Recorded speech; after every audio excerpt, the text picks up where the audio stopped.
All right, what's up, everybody? Andrew here with the Medellin Buzz, and we are live. It is 6:03 p.m. It is January 30th, 2026 in Medellin, Colombia. It's overcast and kind of rainy today. It's been just drizzling, no hard rain like the other day. Let me check, make sure that the sound is okay. Let's see. Yep, that's working. All right, cool. All right, let me put the chat up over here. Yeah, so it rained really hard a couple days ago, and there was some flooding. It rained hard for 45 minutes, and it basically rained those 45 minutes. It rained the equivalent of a whole month's worth of rain, which is kind of crazy. But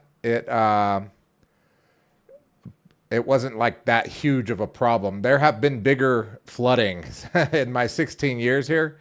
It was definitely one of the bigger ones, but it wasn't as bad as some other places where there have even been casualties in some of the floodings before. But this time it wasn't as horrible. All right. What's up, Chaz? How you doing? Hope you're having a good day. Ronald, what's up, Ronald? Hope you're having a great day. Jack Black says, cold here in NYC. Yeah, seems colder over there than over here, that's for sure. At least here when it rains, it's not cold. It's pretty much the same. What's up, Gordon? Hope you're having a good day. Jason, what's up, Jason? It's 9 degrees here in New York at the moment. You'll take the rain? Yeah, it's. I'll take this weather any day of the week over freezing cold, I guess. Zombie, hope you're having a good day. Jonah, what's up, Jonah? Hope you're having a great day as well, or great evening. It's already it's 6:05 here in the United States. Well, actually, we're 3 hours ahead on the West Coast. It's probably 3 o'clock. So good afternoon, I guess. Don't forget to hit the like button and the subscribe button if you're new here. If you're watching the recorded version, you can also subscribe to the channel. All right, so today, let's go over the topic today. So Medellin isn't cheap anymore. I said it. I'm a big advocate for living in Medellin. I've helped relocate many people, and people still continue to flock here, even though it's not as cheap as it used to be. As a matter of fact, I don't think it's cheap for anyone, unless if you want to downgrade and live in one of the lower income neighborhoods. Rent is up. Politics are messy. In Colombia, not as messy as in the United States, but we're coming into an election. We are in an election year. So people are out in the street, repping their side. Obviously, they don't get as crazy as people do in the United States. Our government is not killing people on the street like in the United States, what's happening in the United States. But, every time there is an election year, people do, take sides. People get divided, just like in most countries or many countries. So even though, rent is up, politics are messy, why are people still flocking to Medellin? And why was January a record month for us at the MedellinMasterclass.com? We have a relocation company called MedellinMasterclass.com, and this is a record month for us in January. Despite increase in minimum wage, it's probably the most expensive it's ever been to live in Medellin as a local, and obviously even as a foreigner. If you've been coming to Medellin over the years, you'll notice that it's become more expensive. Yet people are still flocking over here right now, which is pretty shocking to me because I thought the opposite was going to happen because of the way that we ended up last year with our president beefing with the U.S. president, with the U.S. president threatening to attack, drug farms and the narcos out here. Although we kind of knew he was bluffing. I mean, the guy kind of lies. He's a pathological liar. So we knew that wasn't going to happen. I mean, I knew it. I even said it in on my channel in videos. That wouldn't happen, and it hasn't happened, and it's probably never going to happen. But yet, despite all this bad press that Colombia has gotten, at the end of the year, And probably still, to this day, most people in the United States and Canada and Europe and Australia and New Zealand look at Colombia as like, a third world undeveloped country. They don't know the reality, yet people are still flocking over here. They're still coming down here. In the next few minutes, I'm going to explain the number one mistake that makes people overpay per every month here in Medellin. I'm going to talk about the cons of living here and then an equal pro to explain why people are still flocking here. We've helped over 50 people. We've helped over 50 people move to Medellin through the Medellin Masterclass since we started the Medellin Masterclass about a year and a half ago. And I'm going to tell you what actually happens, not what people imagine when they move down here. And by the end, you'll know if Medellin is for you and what to expect if you do come down here. All right, so we'll get into the first topic here in a minute. I just want to say hi to the new people that are here. Andres, what's up? Buenas tardes, Andres from Guayabal. You're in Guayabal. Buenas tardes. Banana Republic says buy Bitcoin. Okay. Ches says that plus the dollar keeps dropping like a brick. Yeah, the dollar keeps dropping against the Colombian peso, yet people are still flocking out here. We're selling property. We just closed on another real estate property for an American that just bought one right now, today, literally. So people are still buying. People are moving down here. Things are still moving, and if not moving more than they were, definitely more than they were in December and November.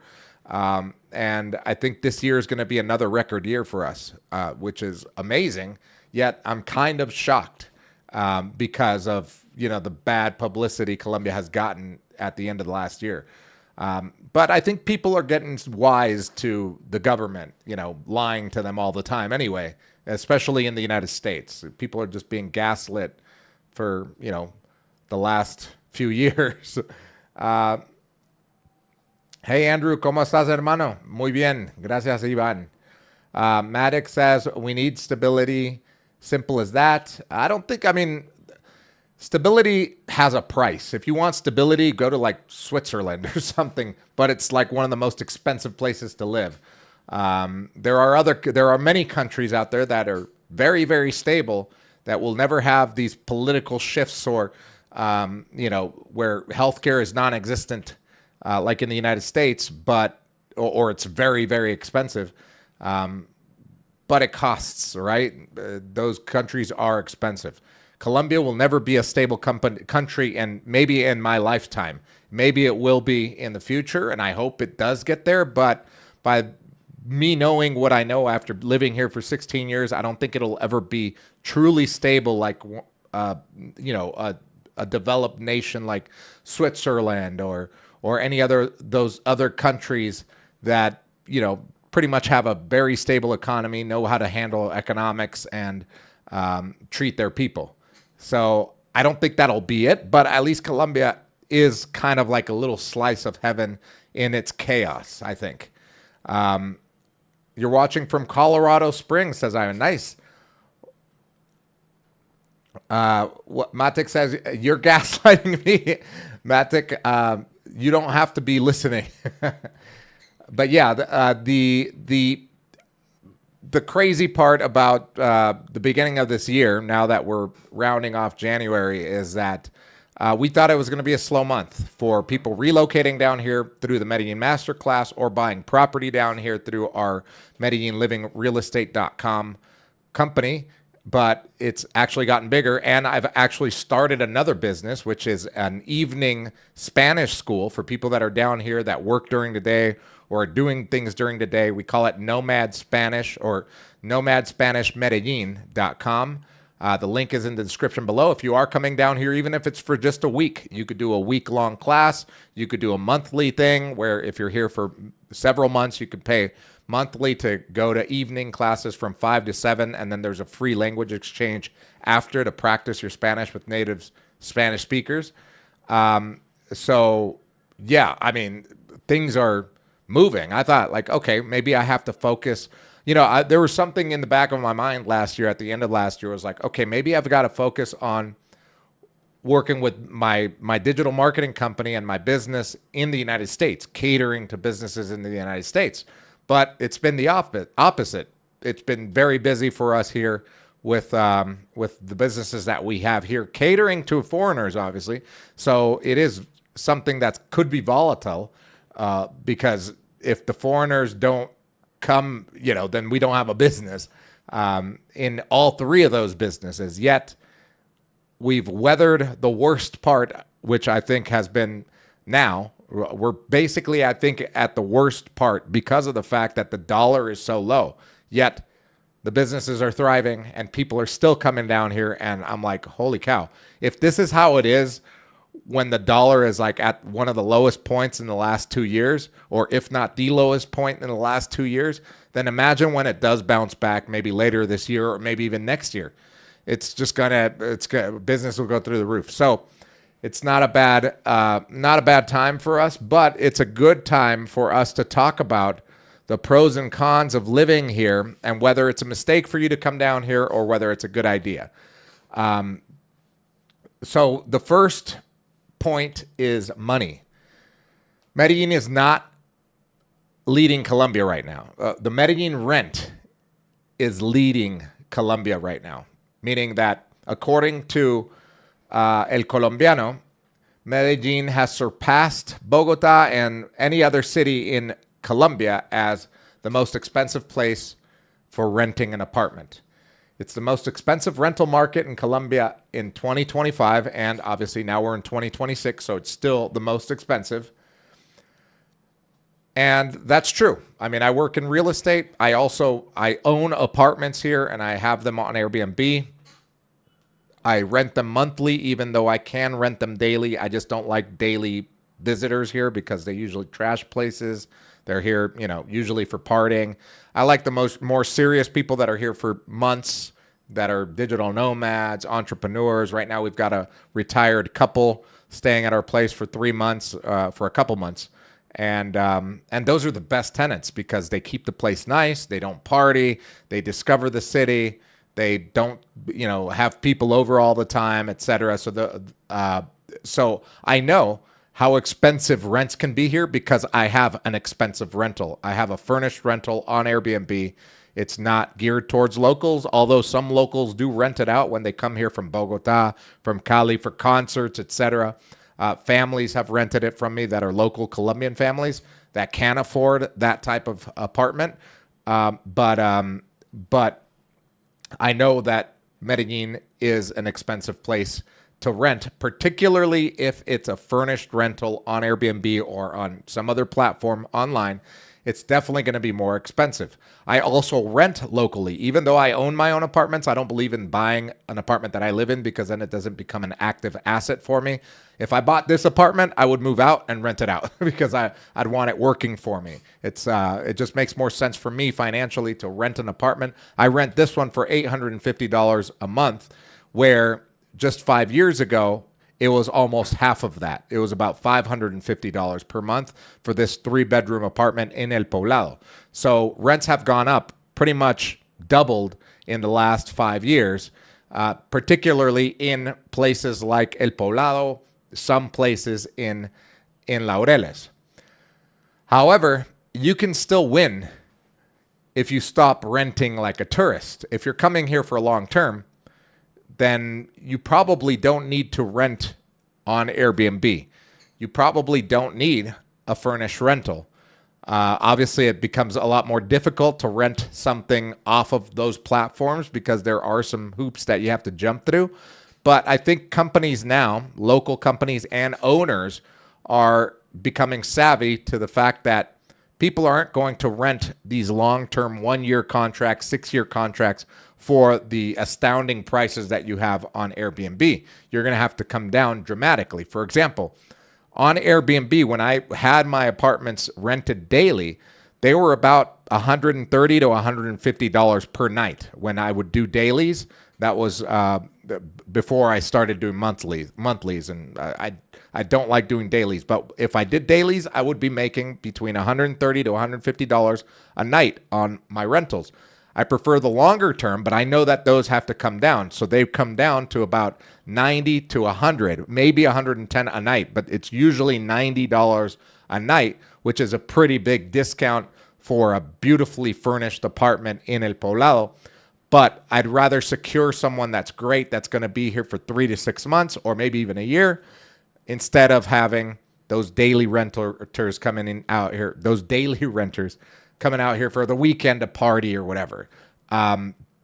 So you still can win out here. Someone just mentioned, I only like Sabaneta. That's a great way to win in Medellin, is looking for those lower income neighborhoods that are way cheaper than, for example, the center of El Poblado. By the way, El Poblado is not just Provenza.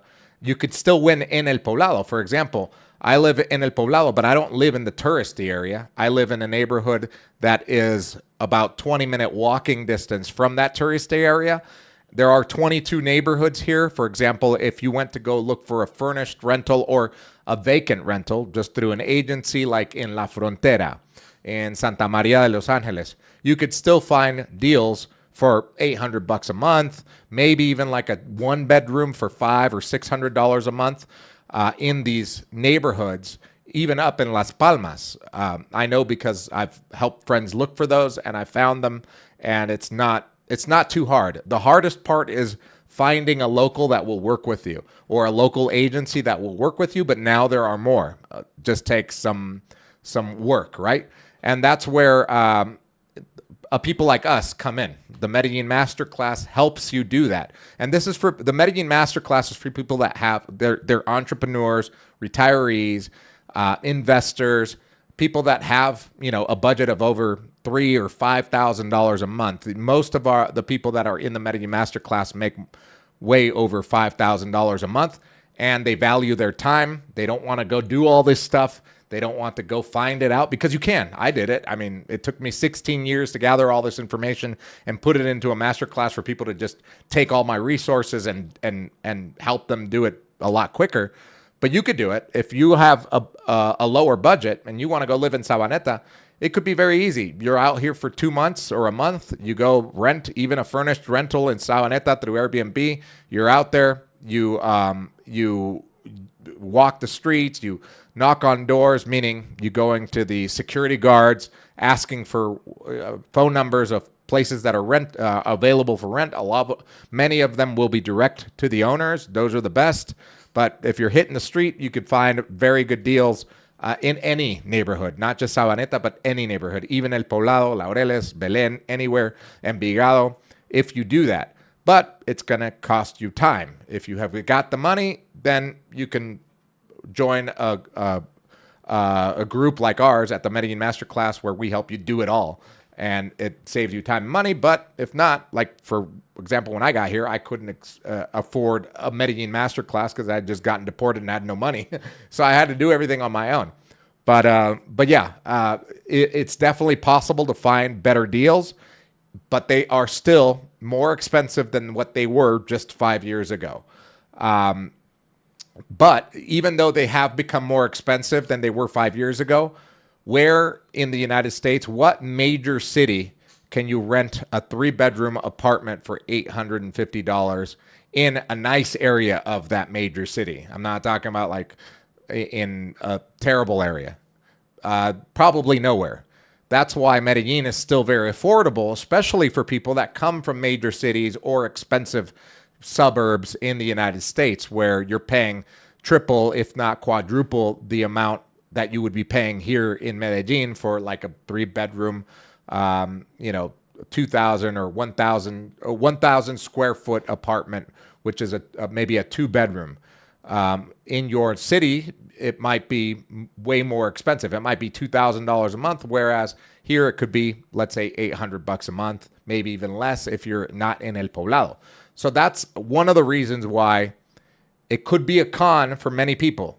Many people that were coming to Medellin before, maybe 5 years ago, 10 years ago, and now they're priced out because maybe their retirement budget is not enough, or maybe they have a job but they're not making, over $3,000 or $5,000 a month, where they could comfortably live in a really nice neighborhood, like one of the neighborhoods in El Poblado, or the sub neighborhoods in El Poblado, like they were able to before.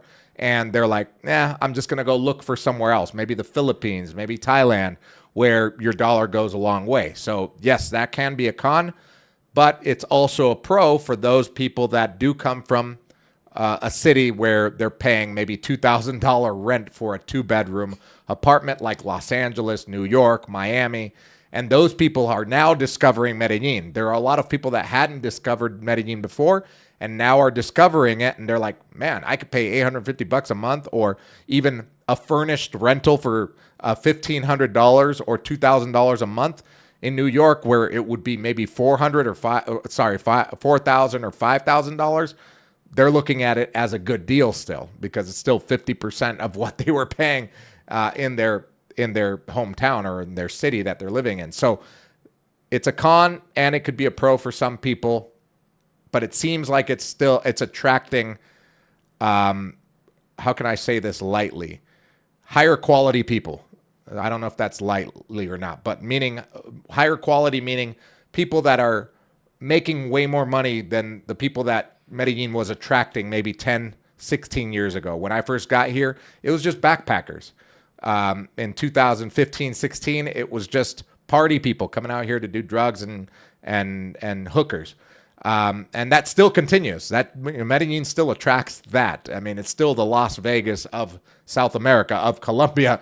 But now I see more entrepreneurs, obviously, because I have the Medellin Masterclass, and we do the real estate meetup group every single month. By the way, if you want to join the Medellin meetup group, or the real estate meetup group, you can add me on Instagram, send me a message, and I'll send you the link. So you can sign up for the Medellin real estate meetup group. It's free. We meet up every month, and we usually have like a guest speaker, or we just do networking events. So you can sign up if you're coming down here. We do it every month, every second Wednesday of every month. So the next one will be next week on Wednesday. Hey, what's up?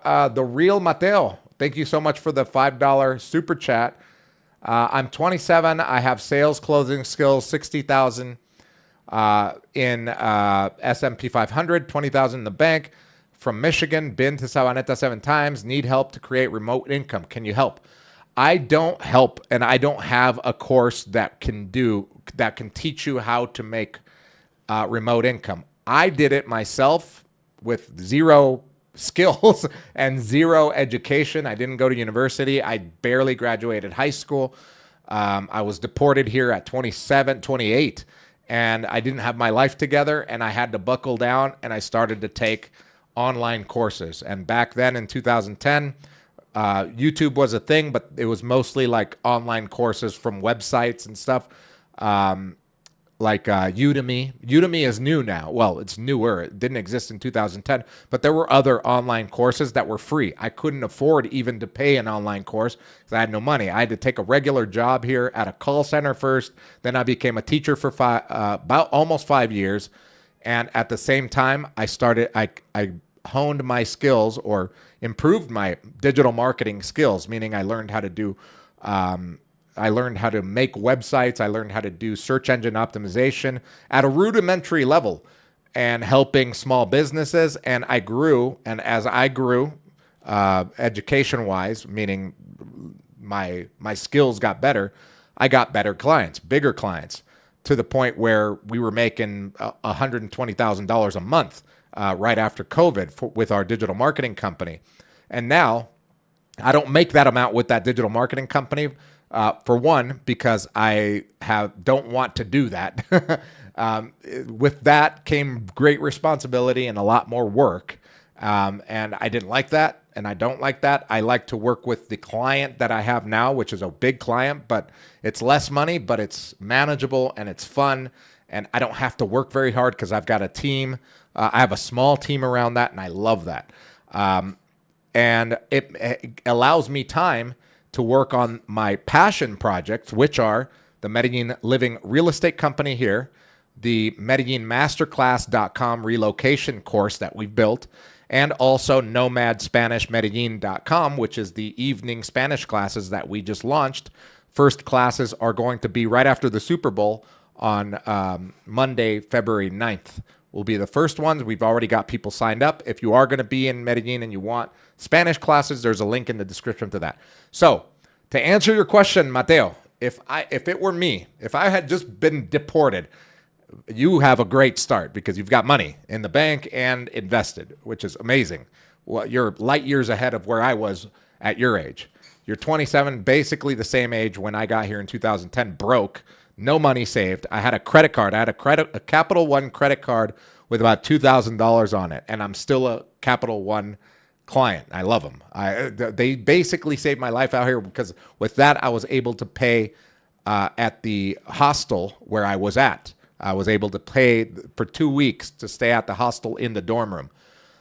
If it were me today, I would maybe focus on something AI driven, figure out how to create agents on N8N and optimize them for businesses, maybe chatbots. I mean, literally, I've done courses on that, and I realized, like, okay, if I were 27 or 28 right now, I would put all of my time learning that and pitching clients, but I wouldn't do it now. Now I hire people to do that for me because it takes a long time. It's a lot of trial and error. I built my little agent taking free tutorials on YouTube on N8N. It's like the letter N, the number 8, and then the letter N.io, I believe it is.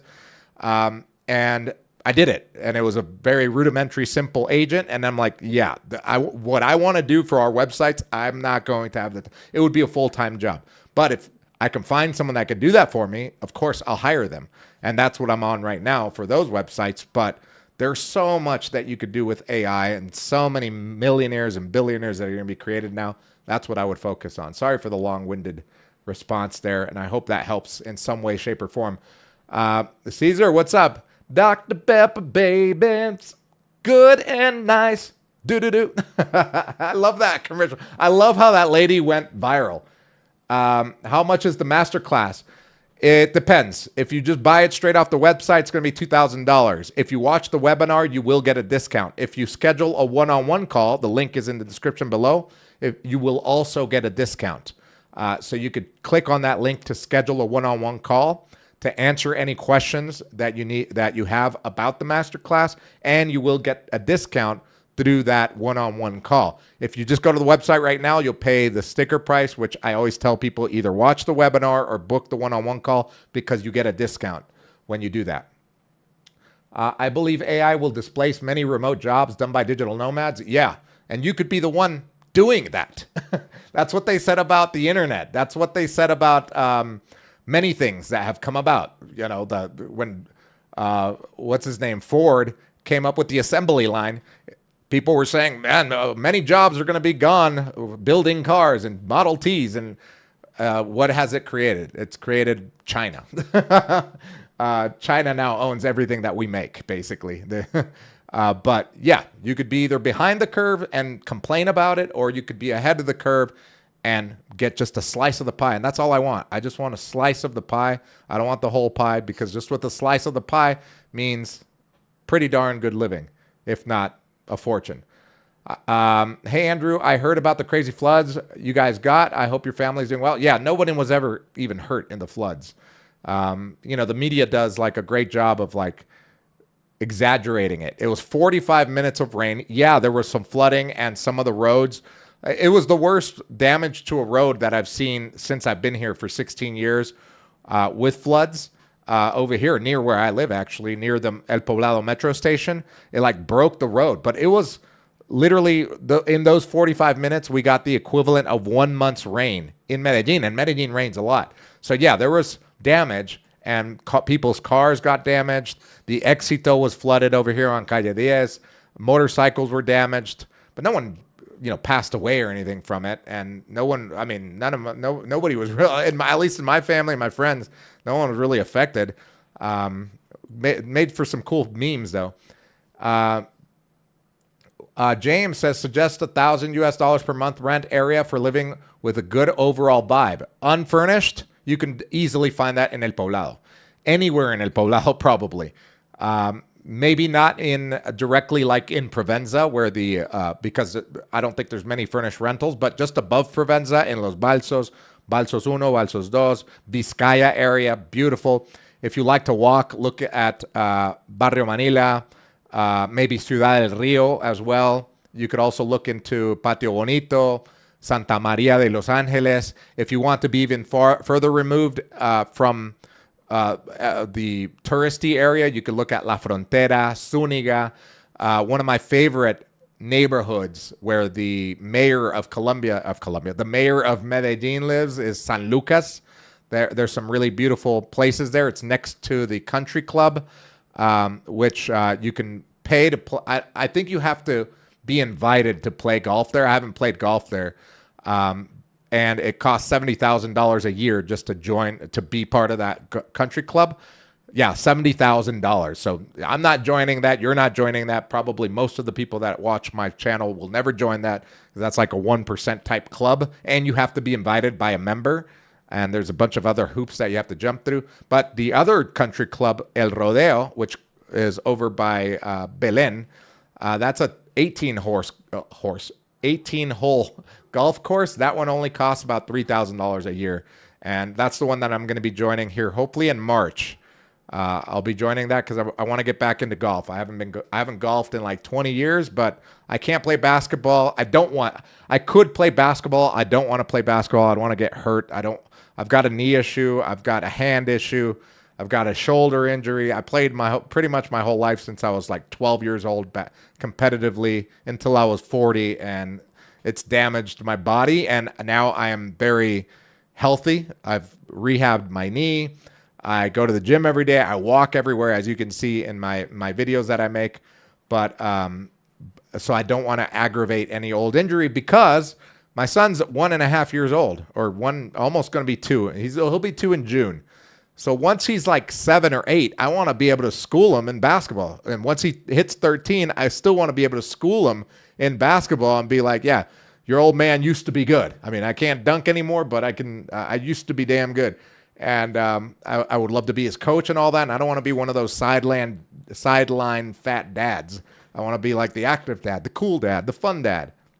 The dad that when he goes to school, when you used to tell your friends, like, my dad could beat up your dad. I want that to be true, unless if it's like an MMA fighter or something. No, but tell him to shut up. Is San Lucas hilly? Yes, San Lucas is hilly. But that's why it's an exclusive neighborhood for like the rich in Medellin. Thank you. And for full furnished, like on Airbnb, you're talking double that, like $2,000. Unless if it's a 1-bedroom, you could still find like 1-bedrooms for $1,500 a month. Maybe even studio apartments. Yeah, definitely studio apartments in any part of El Poblado for $1,500 a month. It also depends on the season a lot. For example, if it's high season or there are like concerts, like the Bad Bunny concert, prices jack up. But if you're going to be here long term, you can work out deals. I love when someone comes to me on Airbnb. When I used to do dailies, I would love when someone would come and book for like a week and say, hey, I'm actually planning to be here for 3 months. I love your place. Can we make a deal? I'm like, yes, that's exactly what I love. And now I just don't even offer it daily on Airbnb. My Airbnbs, actually, the links are in the description below. All of them are listed as monthly rentals. All right, so thank you for the you can play chess. Yeah, I can play chess. Oh, you mean with my son? Yeah, I will be teaching him chess. I was a chess teacher at one point in the United States when I was a teenager, like 19. I used to teach kids. Remember those schools, like after school programs for chess? I was part of like a company that would send us into class schools after school, like around 3, 4, and teach kids chess. And the most humiliating part was I'm not a grandmaster or anything. I was okay, but what I would do is I'd make learning how to play chess fun. I'd make a story. The king does this. Oh, and when he castles, look, he puts up the pillars and brings the castle over here. and the bishop can only move diagonal, and he's got a scar on his face because he was in a big battle. So I'd make like these crazy stories, super fun for little kids, and then they would get good enough to beat me, and I was like, all right, go play with someone else. Holy Andrew James. Andrew, is there an aquatic center in Medellin hoping to find apartamento options close by? Meaning for like swimming? Yeah, at the stadium, you can swim at the Olympic pools at the stadium for free.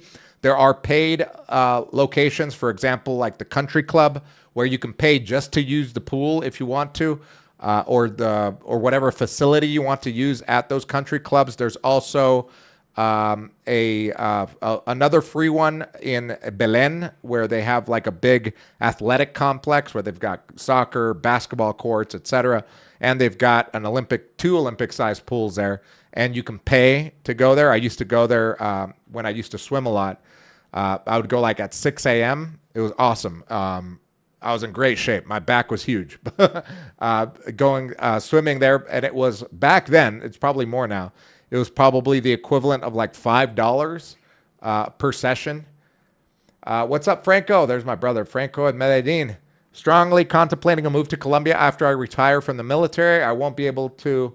I won't be too old, like 41, and should be collecting VA disability too. My friend recommends Bucaramanga but unsure. Yeah, it just depends on your lifestyle. Bucaramanga seems awesome. I haven't been there. I will be visiting it. Hopefully either this year. I've been doing a lot of traveling this year, so probably not this year.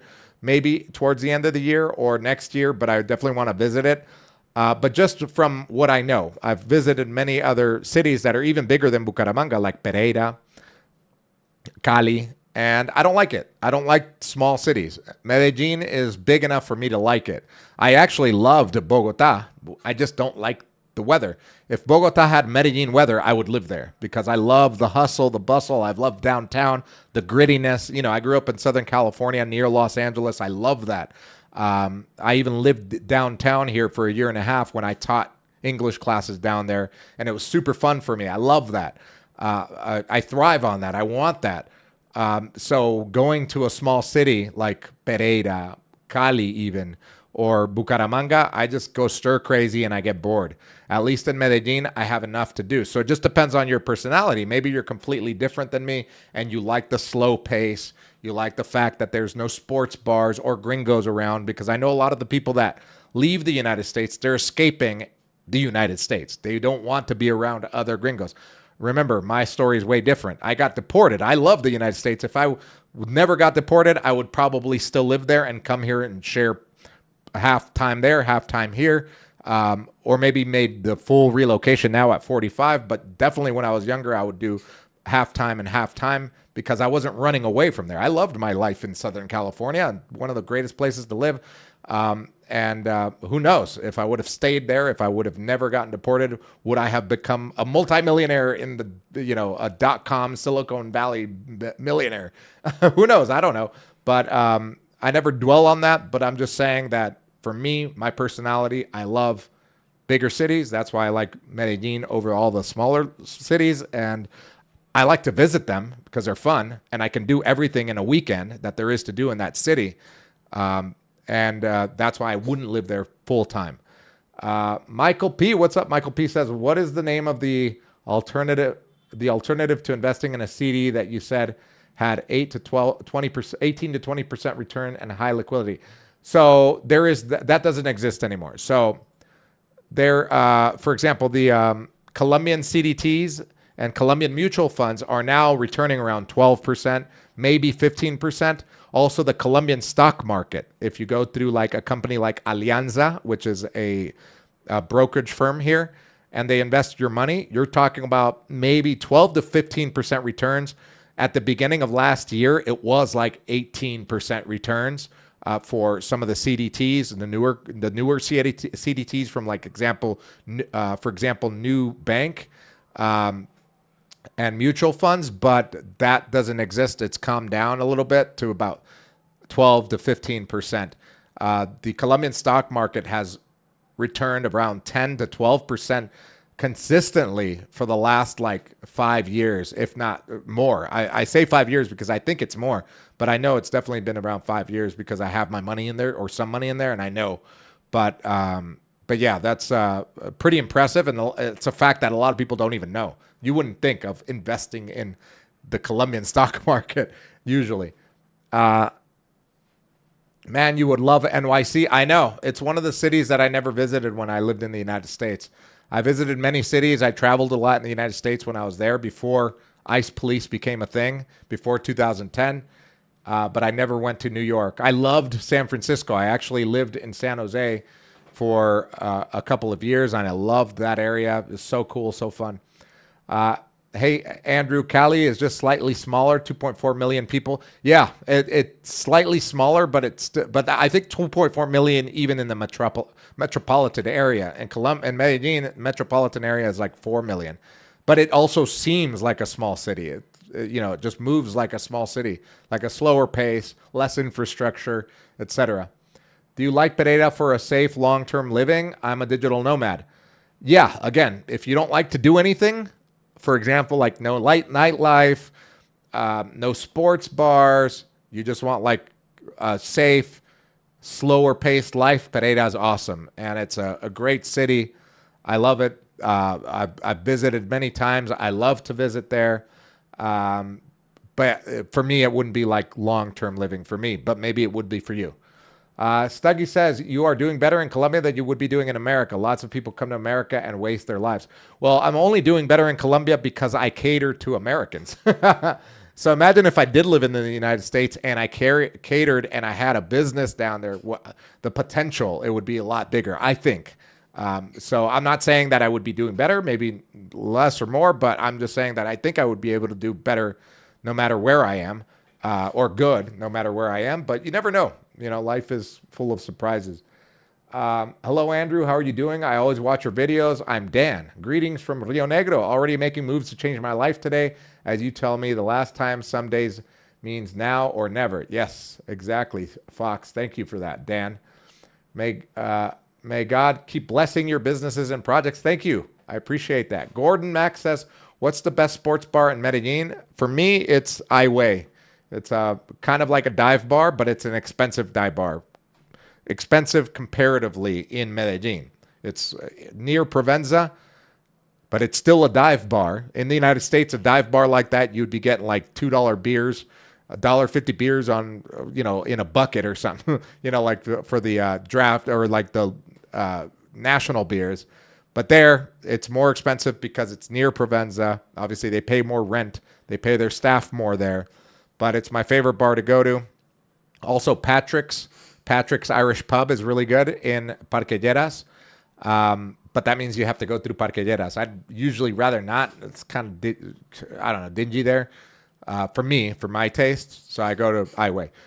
How do we get around the requirement to have Colombian Codedor for a rental contract? The rental agency I want to work with won't accept certificado de depósito as a substitute for Codedor. You just got to keep looking for companies that will work with you. Some companies just consider foreigners too big of a flight risk, so they're not going to work with them unless if they have established either credit here or a credit check, pass the credit check, verifiable income, plus cosigner or codeudor or fiador. So yeah. What's up, Trom? Trom is new. I appreciate it, man. You're new. Wait, did you say something? I didn't see that. Trom says, okay, so strongly complimenting the move to Colombia. So yeah, and you're not going to be old. You're 41. I'm 45, and I feel like I'm 25. Well, sometimes. All right, so we talked about money. Obviously, rents are more expensive in Medellin now than they were 5 years ago. Even just 3 years ago, I think things were cheaper. And if you're coming down here, it's a little bit more expensive, but it's still way cheaper than many cities in the United States, in Europe, Australia, New Zealand, Canada, and other parts of the world that are way more expensive than living here in Medellin. Even though Medellin has become the most expensive place to rent an apartment, even if it's unfurnished, it's still affordable if you're making dollars, if you're making euros, if you're making a heavier currency. Even though the dollar has dropped significantly, it's still amazing to make dollars and spend pesos. You don't want to be making pesos and spending pesos, right? So that's number one. All right, let me scroll down here.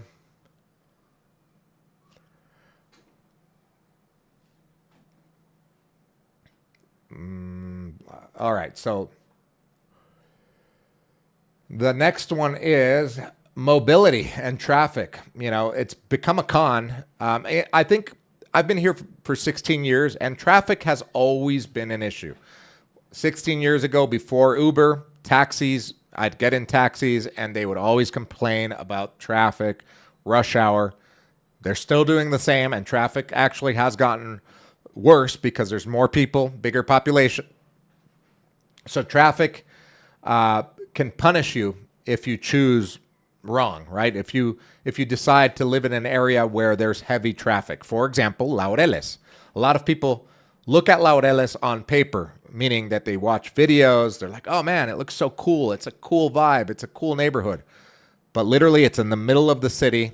It's a through neighborhood, meaning that people are going through that neighborhood to get to work in downtown or get out of downtown and go back to their place of residence or their neighborhood. So there's always through traffic at all times of the day, and even some streets all times of the night. For example, at nighttime, there's no traffic here, like ever. Like right now, it is 7 p.m., so the rush hour traffic of people leaving El Poblado and coming down to go to their neighborhoods down there is dead. And then it'll go back up tomorrow morning when people are going to work. A lot of foot traffic because the metro station's that way as well. I love foot traffic because I love seeing people, but car traffic, I don't like. I don't like the fact that there is traffic over here, but it is what it is. I don't care because I have a car, but I never drive it anyway. I walk everywhere, and I don't have to commute to work anymore. When I did have to commute to work, I hated traffic in Medellin, and because I was broke and just working on a teacher salary, basically making about $4 an hour, working 8 hours a day in downtown Medellin, I had to live in lower income neighborhoods. So I had to take the buses. I had to take the metro. At peak hours, it was horrible. So that's why I always opted to do the 6 a.m., start at 6 a.m. and leave around 12 p.m., at noon or 2 p.m., because there's no rush hour at that hour. There's really nobody in the metro or on buses. But now it seems like there's people all the time, especially cars all around the city. So traffic can be an issue, especially if you choose the wrong neighborhood. Another wrong neighborhood, if you don't like traffic and you want to get a car, is Sabaneta. Sabaneta is awesome. It looks awesome. It's cheaper. It's like a small town vibe, but it wasn't designed for 50,000 people. Literally, it was like a 6,000 people town when they built those roads, right? Just 2-lane roads going up and down, up in the hills. There will always be traffic in Sabaneta, and because it's basically a small town that now has 50,000 people and growing. So if you plan on if you like to leave your apartment a lot and have a car and come into Medellin a lot, Sabaneta won't be the place that you're going to love. I know because the guy that has the transportation company, my driver, Oscar, by the way, if you join the Medellin Masterclass, you have all my contacts, including Oscar, who's the guy that takes me to the airport anytime I fly out of Medellin and I come into Medellin. He picks me up, or someone in his fleet picks me up. They speak English. They're always on time. I just give them the flight number. If there's a delay, they already know because they're tracking. Awesome service. He owns a transportation company. He bought an apartment in Sabaneta, lived there for a year, and he said it was the biggest mistake he ever made because he owns a transportation company and he also drives himself. So getting in and out of Sabaneta was a nightmare, so he decided to move down here. And now he lives in El Poblado, and he rents that one out in Sabaneta. So it just depends on your lifestyle, but traffic can be an issue. So it's good to do what some of you guys were talking about, is coming down here for maybe a month or two and scoping out the different neighborhoods that you're going to live in. That's what I always suggest to my friends, family, or masterclass members, the Medellin Masterclass members that come down here. I'm like, okay, let's strategize where you want to live and how you want to live, and let's figure out what neighborhood you can stay in for a month and explore.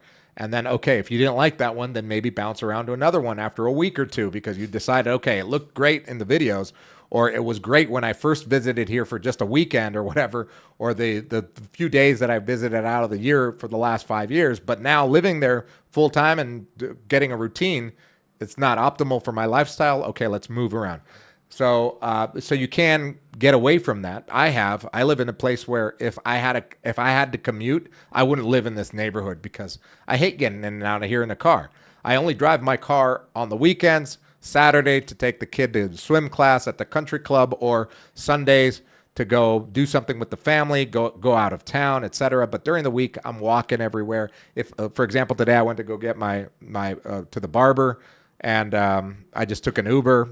Cost like $4, and that's it. Okay, so the next one is we're gonna hit safety, but before that, let me read some of your messages here.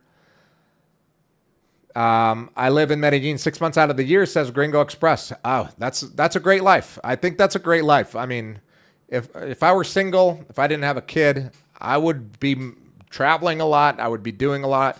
Once he gets older, I'll probably be doing that with him. One of my dreams is to travel South America in like a Sprinter van and stopping at different places and making a YouTube channel out of it. I follow a lot of those people that do that already here in South America and Central America. That's like a dream of mine to do. So once he gets older and he can do that, I'll be doing that, vlogging the whole thing, and just basically retired at that point in a few years. Oscar's an awesome dude, and the vehicles are great, says Chris. Oh, what's up, Chris? Yeah, Oscar is awesome. He's a great guy. From New York, right? He lived in New York for 16 years. Got to take the Medellin Masterclass to get his contact. That's true. T-Mac says, I came down here for a month or two, but I ended up staying 4 years. So it was a good suggestion. Yeah, exactly. For a month or two. Yeah, T-Mac, by the way, is a Medellin Masterclass member, and one of our oldest members, not meaning his age, but meaning he was one of our first members for the Masterclass, like a founding member. So thanks, T-Mac, for that. Yeah, so staying down here and being here for a couple months is great. And by the way, you can find Oscar's contact if you do some research.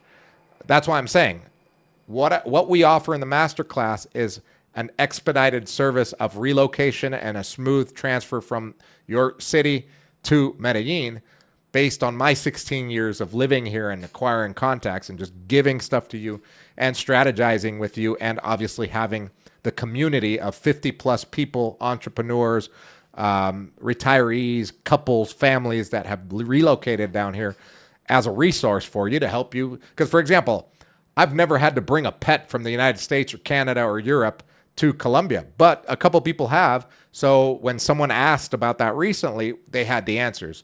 I was like, phew, because I was like, man, I'm going to have to do all this research. They had it. They're like, oh yeah, do this, do that, and contact this person, do that, or whatever. These are the requirements. I was like, yeah, that's why this community is valuable. So you can find all this stuff online. You can do it yourself. Again, if you have the time, that's great. If you are a person that doesn't have the time, maybe you're busy with your career, your businesses, your life, then join the Masterclass. What do you do for a living, says Trom? I own businesses. I do marketing. When people ask me what I do for a living, I say I do marketing. I'm a marketer and I'm an entrepreneur. I own businesses, but the only thing that I focus on in those business is marketing. I don't focus on operation. I don't focus on accounting. Obviously, I have my hand in all of that because I am an owner of the companies. But I delegate that to either my business partners or people on the team to do what they're good at. And I focus on what makes me happy, which is marketing, making videos, doing this. This is part of what I do for a living, telling you about my services in Medellin. So when you come down here, I stay top of mind for people. If you're coming down here to buy a property in Medellin, all you got to do is look at my channels. Medellin Living Real Estate channel on YouTube, Medellin Buzz, this channel on YouTube, my Instagram, our Instagram, I should say, Medellin Living, Medellin.living on Instagram. We're on TikTok. We're on Facebook, my personal page. So I do the marketing part, and I let the team do their job, which is sales, operation, etc. Same with the Spanish class, the Spanish school that I just launched that we're going to start classes in February 9th. I'm not going to be teaching the classes, of course, but I'm going to be doing all the marketing for digital nomads, expats, people that work during the day or do stuff during the day and can only or only want to take classes in the afternoon, 5 to 7 p.m., we are the only school that offers that. And I'll make sure that everyone that's coming down to Medellin will know that by doing the marketing. And I follow the Hermosi method. And if you're looking into becoming an entrepreneur, look up Alex Hermosi. That's all I have to say. Hello, Andrew. Question. Do you think it's best to wait till after elections to see how the dollar changes if looking to move or buy over here? Lido, whether the dollar is doing good or bad, this is what I've learned after selling properties to people when the dollar was at the highest to now. Literally, we just closed on a property today at the notary down in Astorga today to an American, and the dollar is at the lowest it's been in a couple of years. The investment here is in lifestyle. And once you bring your pesos in, what we usually suggest and what any investor out here will suggest is that you're going to roll it right back into pesos. Don't expect to bring the peso back into dollars because you're going to lose on the exchange. No matter what, pretty much you're going to, it's hard to time the market unless if you're an expert. And if you're asking this question, then okay, wait until the dollar recovers, buy, and then forget about it becoming dollars again, and focus on the investment in Colombia. So you're not only investing in your lifestyle by buying something down here and bringing money down here into, like, let's say, an apartment. You're investing in your lifestyle, but you're also investing in the country. You're investing in the fact that the country has been stable economically for the last 20 years. It's becoming more stable for the last 20 years. And the fact that you're going to be here long term. If you're going to be pulling your money out, expect to lose money if the exchange rate drops when you sell.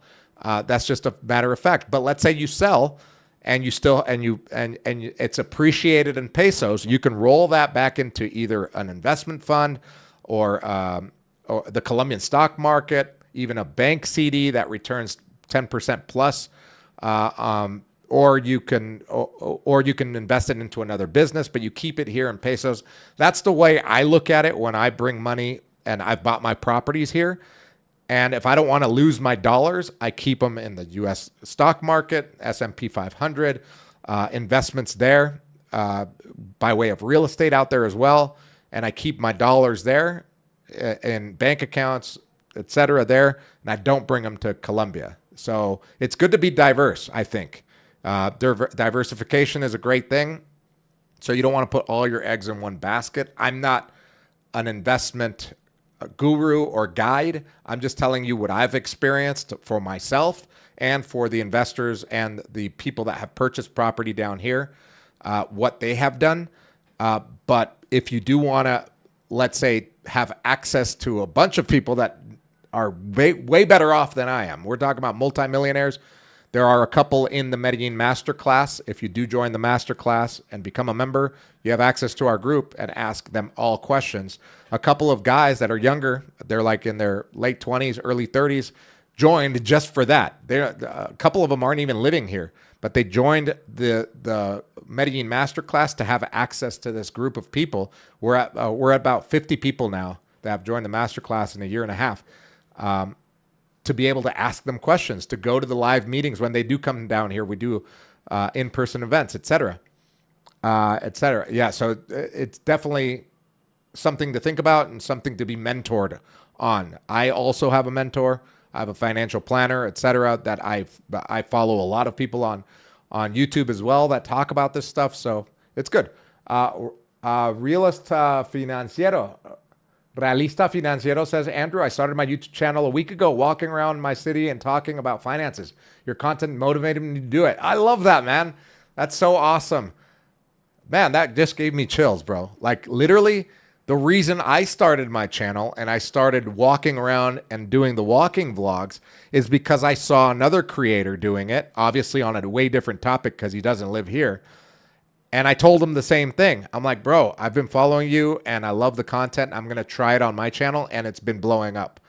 And just know that it may not be, the videos that you make right now may not hit right now.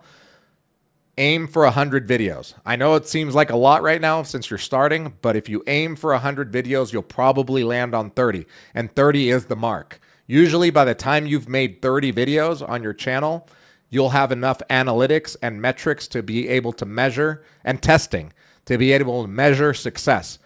And just like anything in life, if you don't measure it, you won't grow. If you're trying to lose weight, if you don't weigh yourself, count your macros, you're probably not going to get fit. If you're trying to invest money, but you don't analyze it and track it and measure it, you're probably not going to grow. Same thing with YouTube. With 30 videos, you'll have enough analytics where you could track the growth and make the decisions going forward as to like, okay, my audience likes this type of video and this is what I'm going to do. Guess why I do pros and con videos? Basically, every video is a pro and con video, because that's what you guys like and you want to hear. You want to hear the negativity. Actually, I did a test recently. I'm at over 250 videos on my channel. I did a test to test you guys, and you guys are guilty of this. So I did a test, and you can look on my videos tab. I did the 16 reasons why I love living in Medellin. And then the next day, I did the 16 reasons why I hate living in Medellin. Guess which one got almost viral type of video traffic, and which one was a dud and got me no leads, no sales, no masterclass students? Exactly. The negative one, the one why I hate living in Medellin, got, I think, like 5 times more traffic, and still gets traffic to this day, compared to the one with the 16 reasons why I love living here. And the one that with the cons, or the negative, got me more leads to the Medellin Masterclass, Medellin real estate company, etc. So it's human nature to want the negative, but it's also human nature to want to know what the answer is, or the positive reaction to that negative. And that's why I do pros and cons, because I figured that out after 100 videos on my channel. I learn hard. I'm hard-headed. And also, I wasn't treating YouTube as a business. Now I treat it as a business. It's not just me talking and having fun and, oh, here's my life. No, I make a pretty darn good, if I only had the YouTube channel and only banked on YouTube paying me on AdSense on views, I would still be making a pretty decent living in Medellin, because it's not bad per month. But obviously, I don't just want to make a decent living. Any ETFs you can recommend, or just S&P 500? Right now, I just have my stuff in the S&P 500. I use, what's the, I forget the app name. It'll come to me. Dang it. I use an app for it. It's great. But there's a lot of apps. I follow Ali Abdal a lot too, so it was one of the apps that he uses. Chris says, do you help local businesses in Colombia with their marketing side? No, I only do marketing for my business, and I will do free marketing by way of interviewing local, like if you've seen some of my older videos, and I continue to do interviews of local entrepreneurs, whether they're foreigners or locals here, and I'll do like an interview, and I don't charge them anything. And it's funny because no one knocks at my door. No one says, "Hey, can you do an interview of me? I'll give you free food, or I'll give you free. I'll pay you for an interview," because obviously it helps boost that business. We don't get any of that. I don't understand entrepreneurs, but usually these smaller entrepreneurs, they just don't know. They're too busy trying to run their business to do just marketing. And I was there. I was a small entrepreneur where I just did everything. Operation, execution, and marketing all at the same time. So things slip through the cracks, right? Hi, Andrew. I'm interested in your Spanish language course. Do you already have an information available online? Yes, the link is in the description below. You could you just click on nomadspanishmedellin.com. I'll put it here for you. Sinan Ergin or Edgin. It's nomadspanishmedellin.com. All the information is there on the homepage, and there's an FAQ section, etc. Realist says, thank you so much for the advice. No problem. The way you're putting my money into Colombia stock market. No way I'm putting my money in. Yeah, it's usually ignorance when people are scared. So if you don't know and you're scared, then don't put your, like, there's no reason to put your money here. Just keep it in wherever you have it.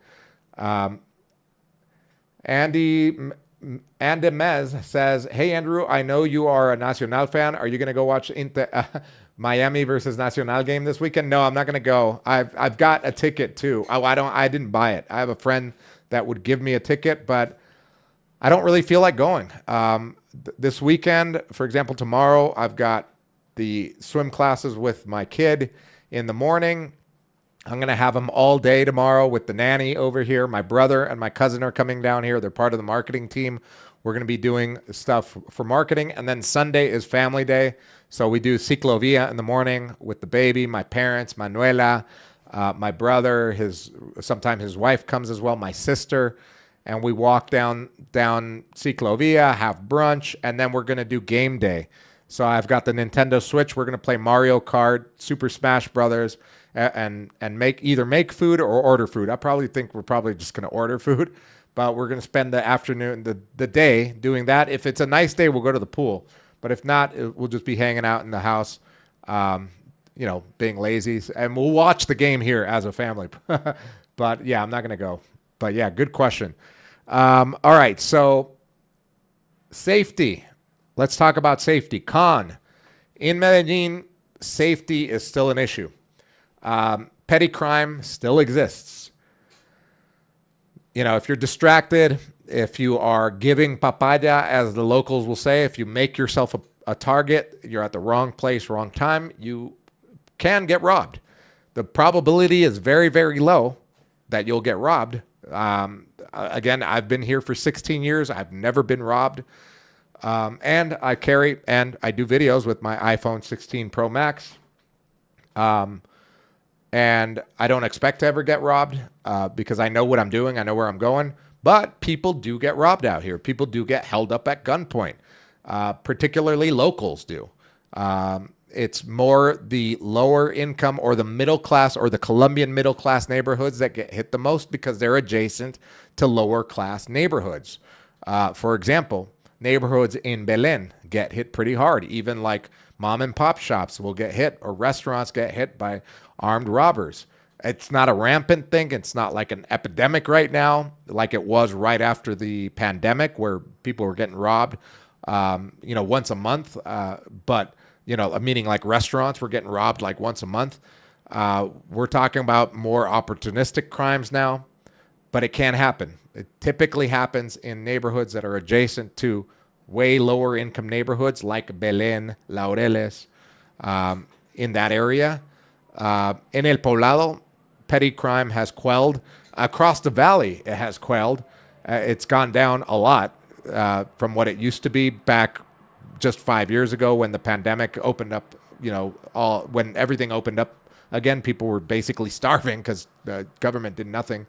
But yeah, so it's definitely a lot safer, but you still have to have common sense, maybe some street smarts, and not go, wearing a Rolex or, an iPhone.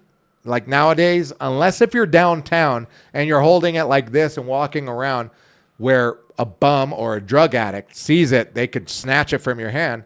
Or maybe it's like poking out of your bag and you have an unzipped backpack or a purse if you're a lady. Or I don't know, men are wearing purses nowadays, in your man purse or satchel. It's European, right? A Seinfeld reference, by the way.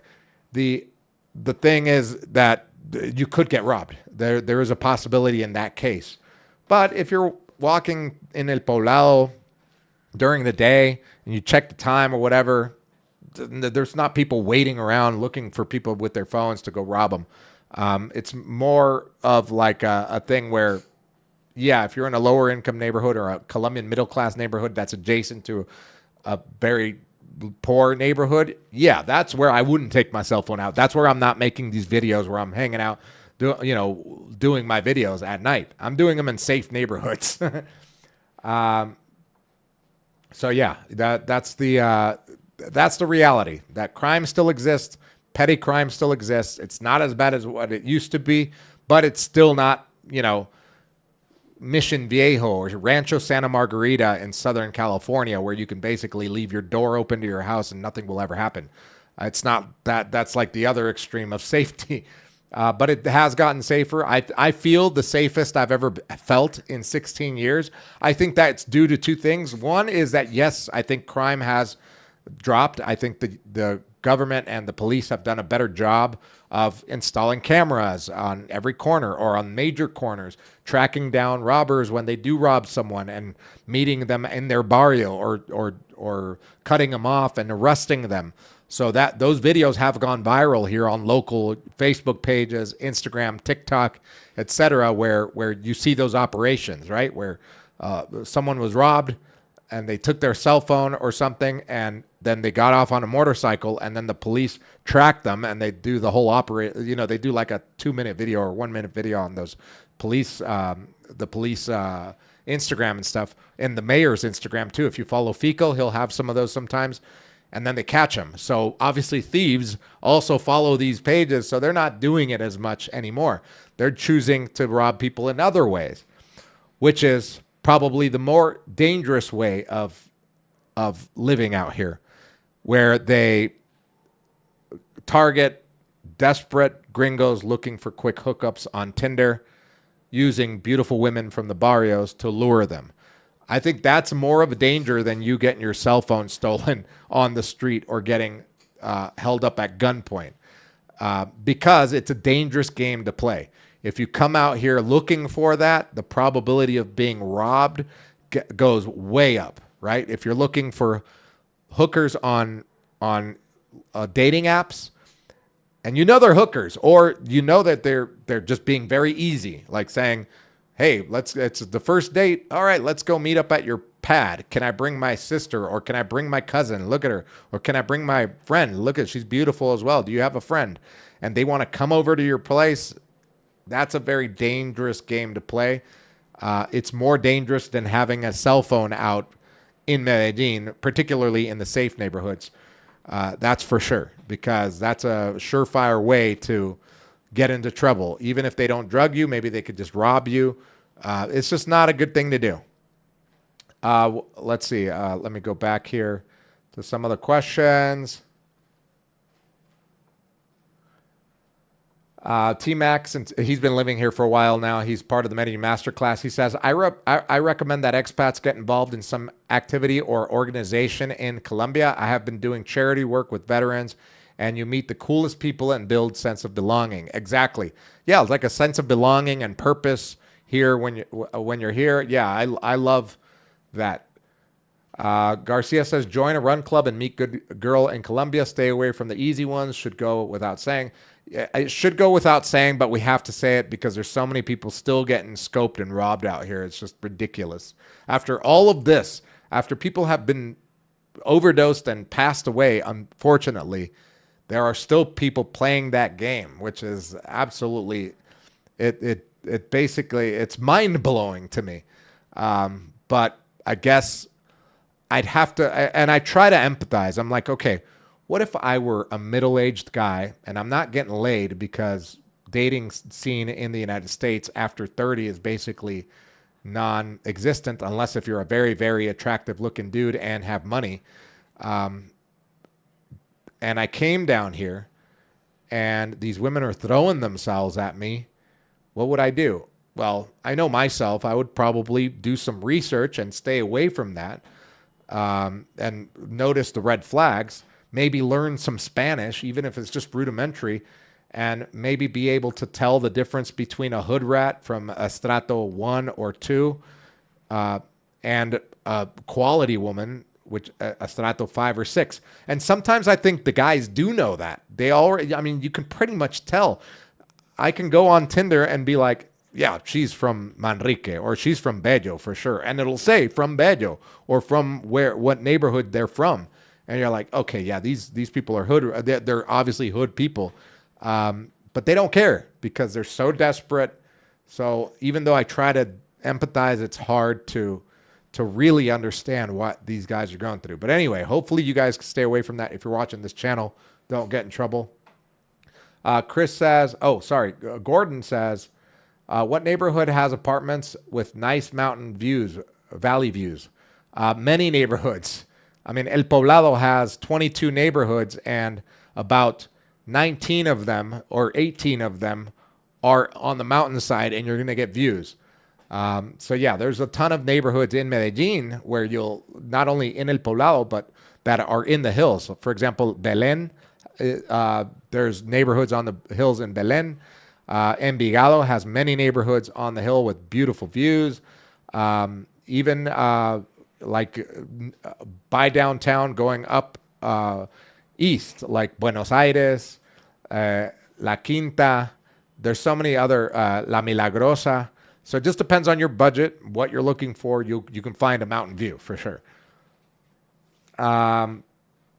Chris says, I stayed recently in Belén La Gloria. Zero drama, zero shady dudes walking around, and the house was awesome. Just found it to be far from places I frequent. Yeah, that's a trade-off. Michael says, I'm joining a rollerblading club and doing dance-free to get my salsa legs back. Yeah, those are the best things to do. Do local groups, because the rollerblading group, Colombians love rollerblading. It's just not just in Medellin, it's all over Colombia. They love skating, they love rollerblading, so there will be a group anywhere you go. Here there's a few rollerblading groups, and there's like one night where they all go out, like all the groups go out, and it's just like a big mass of rollerbladers that go through the city, which is cool. I don't know if it's once a week or once a month. I don't know. I don't rollerblade, so I don't know. But that's definitely a good idea. In the supermarket Éxito, they have near the entrance a wall with clasificados where they post rooms for rent for $600,000. Problem is that most are family atmosphere. Exactly. I rented one of those when I first got here from the bulletin board at the Éxito. Funny enough. But yeah, you're basically with a family. So if you like to party or bring people over, you're not going to be having fun there. T-Mac says, I was at an orphanage on Sunday and we were looking to buy food. We asked some Colombian strangers where to buy food for the kids. One of them went shopping with us because they wanted to help. Oh, awesome. Yeah, Colombians are awesome. Michael says, in response to Chris, Miguel Montanes says, what's up, Andrew? Your channel is awesome. Thank you, Miguel. Miguel says, looking to move to Santa Marta from Miami in the next few months. Super excited going out there to build on some land. Oh, that's awesome. I love Santa Marta. It's a little too humid for me to live there full time, but I love visiting. I visit every year more than once. This year, my first trip of the year is coming up. I'm going to Carnaval de Barranquilla in next week. Yeah, in 2 weeks. Sorry, in 2 weeks, I'll be going to the Carnaval de Barranquilla, and I'll be there for 4 days. It's going to be super fun. It's always a great time. Chris says, Michael, it's actually, okay, that was a response to Michael. The real Leonidas says, I stayed in Belén near Andres Escobar Park for 3 months. Plenty of restaurants, and Los Molinos Mall was walkable for me. Exactly. And you probably were never robbed, etc. Yet, in Belén, in that area, just last month, there was a robbery. A storefront was robbed at gunpoint there in Belén. So even though it happens, you just have to be like wrong place, wrong time in those neighborhoods. In El Poblado, it hasn't happened. I haven't heard a story in months that anybody's been robbed, or like a store or a restaurant has been robbed at gunpoint or whatever. But it will happen. It will happen because it happens every year, where someone will be wearing a gold chain and a Rolex at a club or at a bar, and they'll be sitting outside like a retard, and two guys on a motorcycle will come up and take their chain or take their Rolex and rob them. It's not people with iPhones. It's not regular people with iWatches. It's people that have $30,000 on their wrist or neck or more. Chicken wing spot in front of Los Molinos was good as well and inexpensive. Yeah, that's the beauty of like those lower income neighborhoods like Belén, where you can get pretty darn good food for a lot less than down here in El Poblado. How is Pereira to visit? It's awesome. I love visiting Pereira. I always have fun. I meet great people. There are clubs, there are nightclubs, etc. It's just not as big as Medellin, so it's just smaller. But nightlife is great there. The people are awesome. They're paisas also. I like to go to Santa Rosa de Cabal, to the hot springs out there. It's a beautiful place. It's a beautiful time. Weather is very similar to Medellin. It's kind of like a mini Medellin. But for me, it's just too small. But I love visiting there. It's too small to live in, but it's great for a visit for me. It might be good to live in for some people.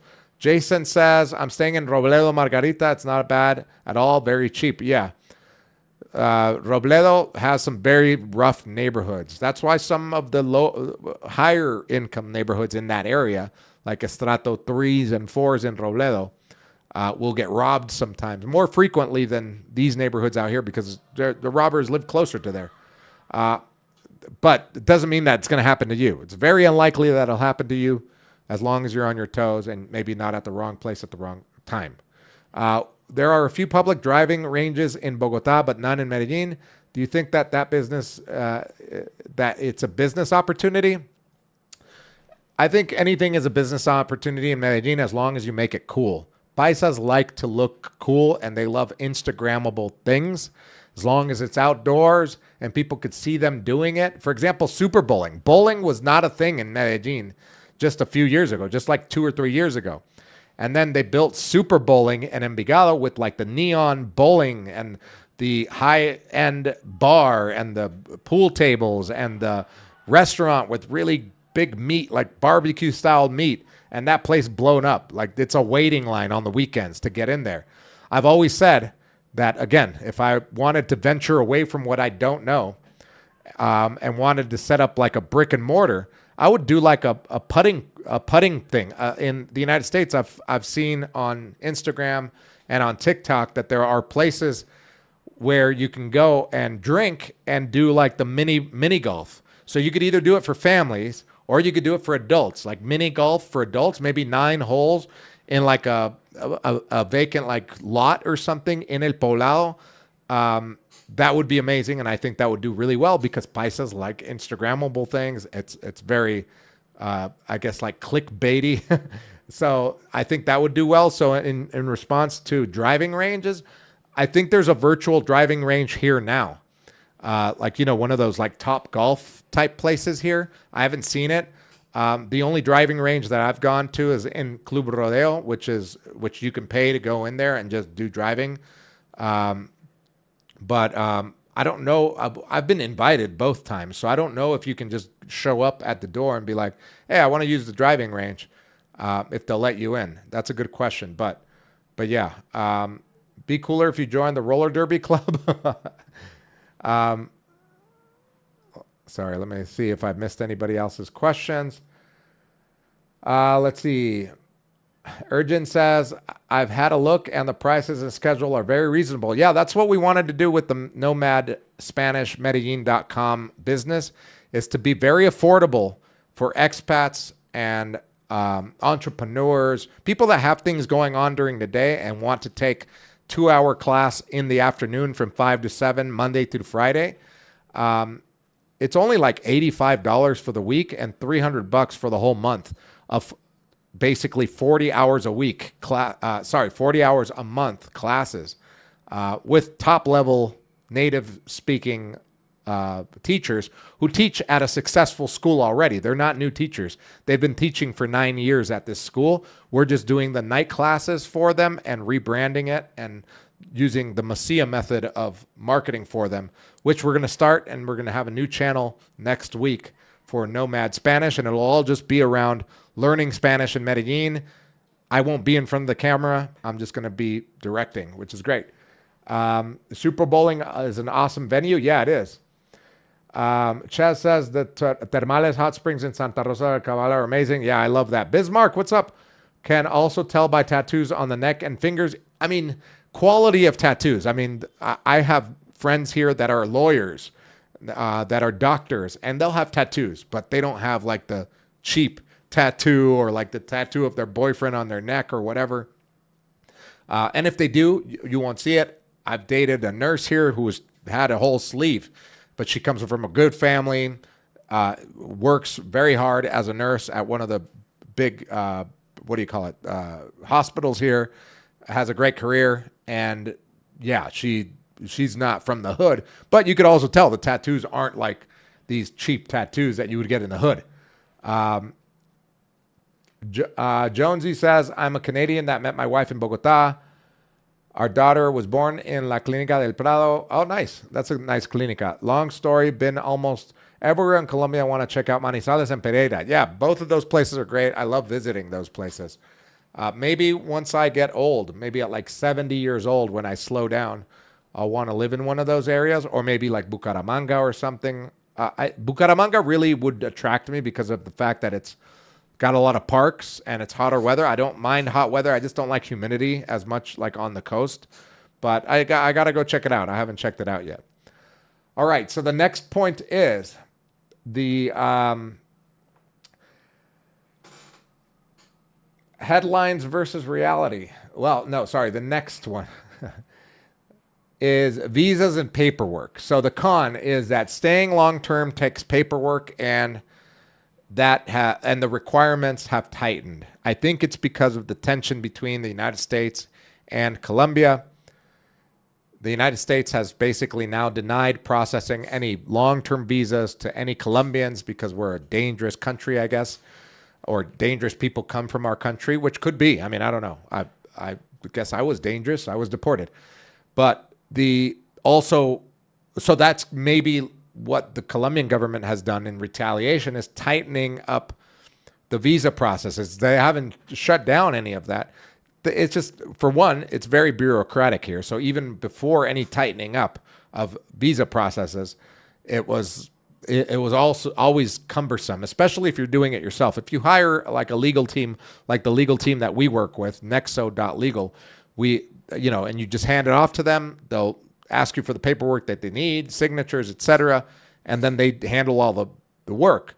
But if you're doing it yourself, it's going to be very cumbersome. It's going to be very difficult. If you just have an assistant, it could be difficult as well. But if you have a professional working with you, it's probably a lot easier.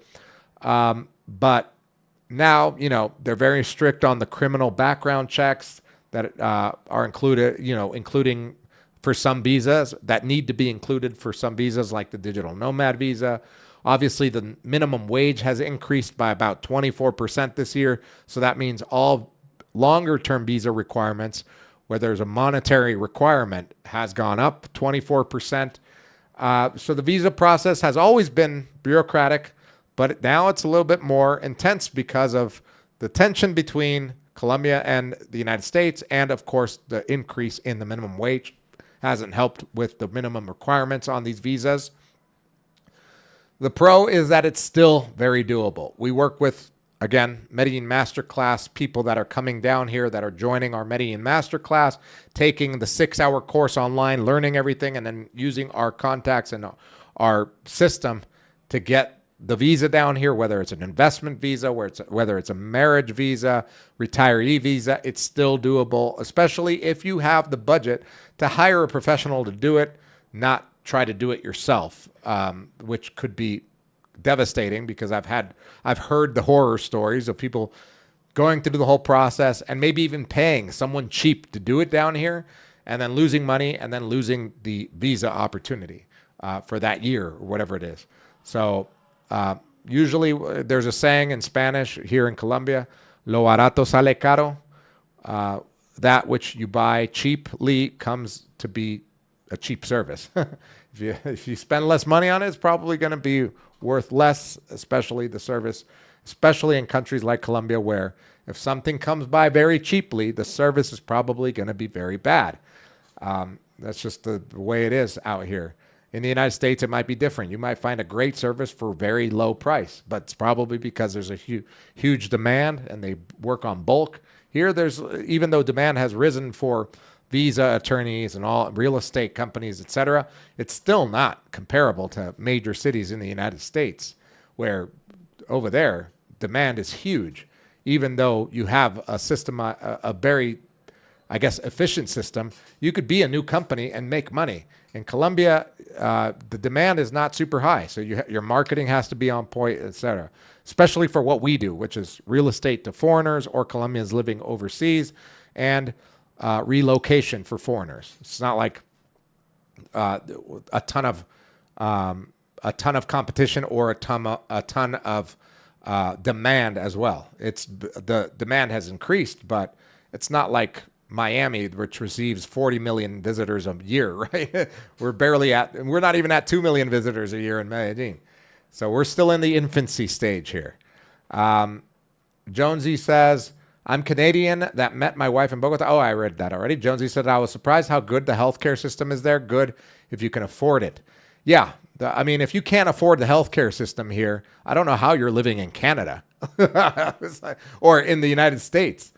I know healthcare in Canada is free, basically, but I know that taxes there are through the roof, right? M. Tate says, hello, I've been to Medellin 5 times in the last 2 years, and I would love to take your class to expand my Spanish. Yeah, check out the nomadSpanishMedellin.com. You could see it there, and sign up for classes there and just pick your dates, etc. So, yeah, so visas, the con is that they have tightened up, especially for like the digital nomad visa or other visas that require FBI background checks. They have tightened up on that, and they have denied visas based on what they find there. And sometimes they don't even tell you why.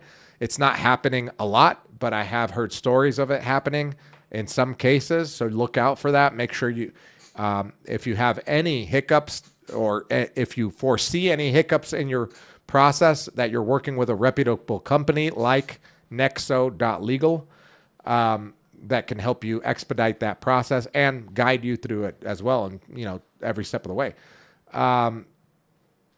So on top of that, you can find other like visa attorneys and visa companies by just joining the free Facebook groups that they're out there and asking the questions there. That's what I would do.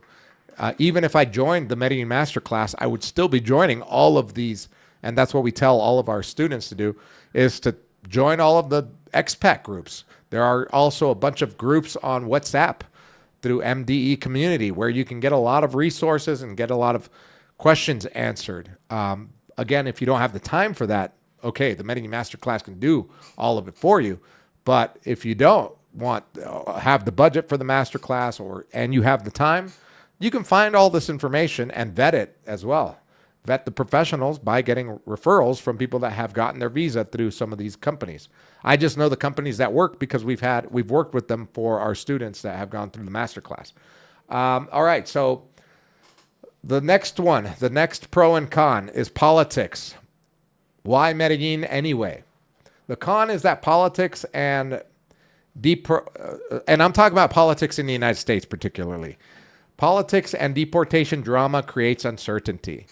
So in the United States right now, you guys are going through some craziness with the politics out there, the division out there, social circumstances and opinions that people have divided your country in half, basically. That some people believe in this, some people believe in that, some people like this guy, some people don't like this guy. And because of that, Colombia has gotten intertwined or entangled in that, particularly last year. At the beginning of the year, when the mass deportation started, the Colombian president, he flat out declined for planes with deportees to land in Bogota, and they had to turn around. And obviously, Donald Trump got super mad at that, and that's where their beef really started. And all of last year, they were beefing, right? They were hating on each other, Petro and Trump, and then Trump was hating on everyone in the world, except for Putin for some reason. Well, he was his best friend and then wasn't. I don't know. It's like a soap opera. So all of that has created negative feedback or a negative viewpoint of Colombia, and also politics here, meaning that Petro is leaning socialist, and the person that's leading the polls for this year's election is also part of his party.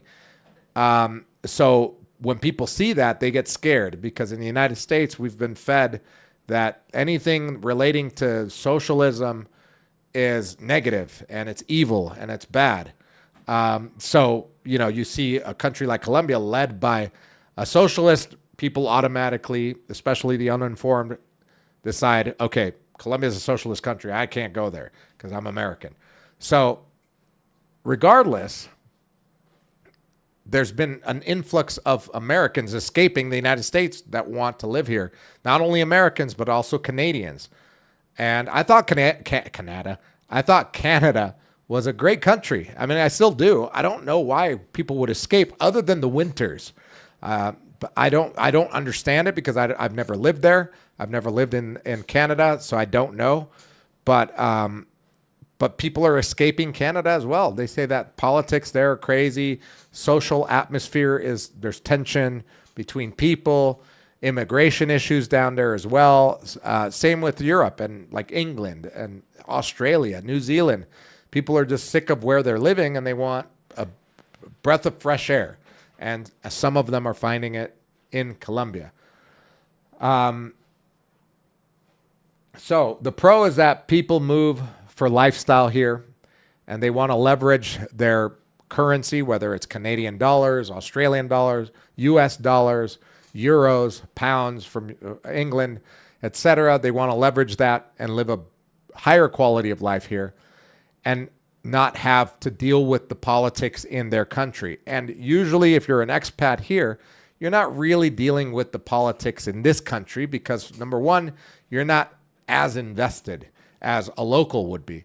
And I'm not saying that locals are going as crazy with politics down here as the United States, but they do get involved.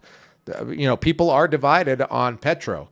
Although his approval rating is super low, there are still people that are going to be voting for his party member that is leading the polls or was leading the polls. I don't know what it's at now, but he was leading the polls at the end of last year.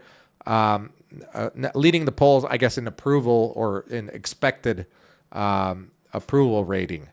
But they do get divided, and there are people that will have arguments with each other, especially when there are like marches like out there for for a certain candidate or whatever.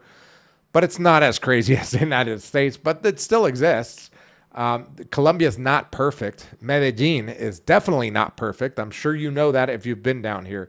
It's not perfect, but it is a great place for people escaping what they have in their country that they don't want to be around it. Because it's easy to get lost here in the culture and forget about what's going on in your country and lead a stress-free life. Because you're also not invested in the local politics here. So you're like, yeah, I mean, my dollar carries me way better lifestyle than I was leading in the United States here in Medellin. And I don't have to deal with that stress. I don't have to walk on eggshells when I go to a grocery store about who I voted for or what I think about this or that or the other, etc. So it's a weird thing that I never thought once I got deported from the United States in 2010, as basically a kid, I was still 28 years old, that I would think that I would be talking about 16 years later and helping people move to Medellin, whether it's buying their property, relocating them through the Medellin Masterclass, and now teaching them Spanish through the nomadSpanishMedellin.com Spanish classes. I never thought that would happen, and now it's happening, and it's now more than ever. There are more people moving down here, whether it's part-time or full-time, than ever. Which is crazy. So that's, for me, that's a shocker. But at the same time, it's like, okay, I get it because I see the news and the media coming out of the United States and Canada and England and Australia, New Zealand, and people are kind of fed up. I mean, even if it's just a small percentage of them, that's a lot of people coming down here. Let me see these. Any messages I missed? It's not free in Canada. It's basically 10 to 12K a year. In your taxes you pay. I got you, Jonesy. Thank you for that. Stuggy says respect to the Colombian president. West Coast Millennial says teeth cleaning and teeth whitening for 150 USD. U.S. medicine is a ripoff. Yeah, a lot of people come down here. A lot of the people that rent my Airbnbs, like let's say for a month, are people that are doing their procedures down here, like teeth procedures, like veneers. Some people getting their Brazilian butt lifts out here, breast augmentations. Some people doing their stem cell therapy. They'll stay at my apartments and they're here for a month doing their therapy, doing their thing, etc., which is awesome because it's a lot cheaper here. And then obviously stem cells not approved in the United States. They don't want you guys healthy. We know that. Nate says once this is complete, things will go to a new normal. This is all started in 2020 during COVID. Many are oblivious to what's going to occur this year when the Clarity Act is enabled. Thanks, Nate, for that. I will look that up. But anyway, yeah. So, guys, if you are planning to move to Medellin or buying a property in Medellin, there are links in the description below where you can click on that and work with my teams to do that. If you're coming here and you want to learn Spanish and you want to take evening classes from 5 to 7 p.m. in Barrio Manila, the coolest neighborhood in the whole city, in my opinion, there's a link to nomadspanishmedellin.com. You can click on that and join that. Otherwise, it has been awesome communicating with you guys today. I will be posting a new video tomorrow, and also there will be another live next Friday. If you're new to the channel, make sure to subscribe, hit the like button, because I go live every Friday at 6 p.m. Eastern. Well, it's Colombia time, and we're on Eastern. We're at the same time zone as Eastern, so it's 6 p.m. Eastern now. Every week on Friday, including when I will be in Barranquilla, which I'll be in 2 weeks. So I'll be doing a live from Barranquilla in 2 weeks from Carnaval on that Friday evening from the hotel that I'm staying at. We'll see how that will go. I'm thinking I probably have to take a light or something. But anyway, thank you guys for joining. I hope you guys have a great rest of your night and a great weekend. And much love to you guys, and stay safe and stay happy. I'll see you all next week.